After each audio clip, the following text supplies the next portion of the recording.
സ്നേഹമുള്ള സഹോദരങ്ങളെ, പ്രഭാതവന്ദനം. എവിടെ ചെന്നാലും നമുക്കൊരു സ്റ്റാൻഡ് വേണം എന്നാഗ്രഹിക്കുന്നവരാണ് നമ്മൾ ഓരോരുത്തരും, അല്ലേ?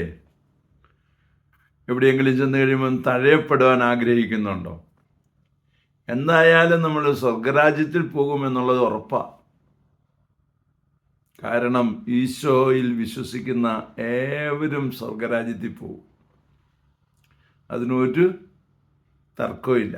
കാരണം നമുക്ക് ഓരോരുത്തർക്കും വേണ്ടിയാണ് ഈശോ പാടുപീഡകൾ സഹിച്ചു മരിച്ചത്.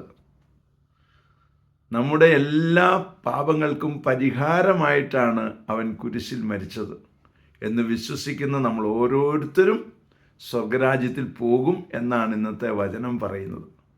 എന്നാൽ അവിടെ ചെന്ന് കഴിയുമ്പം വലിയവനാണോ ചെറിയവനാണോ ആകണോ എന്ന് തീരുമാനിക്കേണ്ടത് ഇപ്പോഴാണ്. അതായത് നിയമത്തെ അനുസരിക്കുകയും പഠിപ്പിക്കുകയും ചെയ്യുക. അങ്ങനെ ചെയ്യുന്നവൻ സ്വർഗരാജ്യത്തിൽ വലിയവനായിരിക്കും. അതുകൊണ്ട് നമുക്ക് സ്വർഗരാജ്യത്തിൽ ഏതായാലും പോകും. അപ്പോൾ വലിയവനായിട്ട് ഒരാഗ്രഹമില്ലേ? എവിടെ ചെന്നാലും ഒരു നല്ല സ്റ്റാൻഡ് കിട്ടാൻ. അങ്ങനത്തെ ഒരു ആഗ്രഹം മനസ്സിൽ വെച്ചുകൊണ്ട് തന്നെ നമുക്ക് ദൈവരാജ്യത്തിൻ്റെ നിയമങ്ങൾ മറ്റുള്ളവരെ പഠിപ്പിക്കാം, അതനുസരിക്കാനും ശ്രമിക്കാം. അതിനുള്ള കൃപാവരം ലഭിക്കട്ടെ. പരിശുദ്ധ അമ്മേ സഹായിക്കണേ. വിശുദ്ധ ഔസേപ്പ് പിതാവേ ഞങ്ങൾക്ക് വേണ്ടി പ്രാർത്ഥിക്കണേ.